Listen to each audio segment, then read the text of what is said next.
जब हमारा संविधान बना था तो 395 आर्टिकल्स थे, 395 अनुच्छेद थे, अभी भी हैं, और अनगिनत अमेंडमेंट्स यानी संशोधन हो चुके हैं।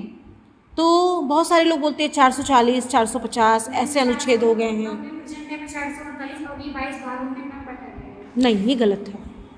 ये बड़े अच्छे बुक्स में भी लिखी हुई आ रही है, लेकिन कहीं भी आपको 396वां अनुच्छेद नहीं मिलेगा, है ना। जब मैं आयोग में इंटरव्यू देने गई थी तो मेरे से वहाँ पे यही क्वेश्चन पूछा गया था कि संविधान में कुल कितने अनुच्छेद हैं, और मैंने कहा सर 395। तो बहुत तेज़ी से सर हंस दिए, क्योंकि वो मेरा कॉन्फिडेंस लेवल देखना चाहते थे। तो फिर भी मैंने कहा नहीं सर 395 का, एक बार सोच लीजिए, बहुत सारे बदलाव हुए हैं, कुछ और नए नए बने हैं अनुच्छेद, तो आप कहीं गलत तो नहीं हो, आपने किस बुक से पढ़ा है। तो मैंने कहा सर मैंने दुर्गादास बसु की बुक से पढ़ा है। तो उन्होंने और भी कुछ क्वेश्चन मेरे से पूछे, लेकिन अभी हम यहीं पे फिक्स रहते हैं।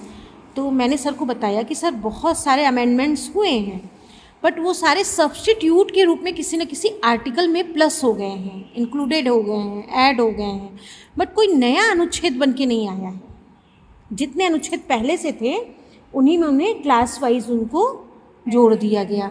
फॉर एग्ज़ाम्पल शिक्षा का अधिकार आर्टिकल 21, और हमारा जो मौलिक कर्तव्य है गार्जियन का कि वो अपने बच्चे को 14 साल तक के बच्चों को अनिवार्य शिक्षा ग्रहण कराएंगे, उन दोनों में वो जुड़ा।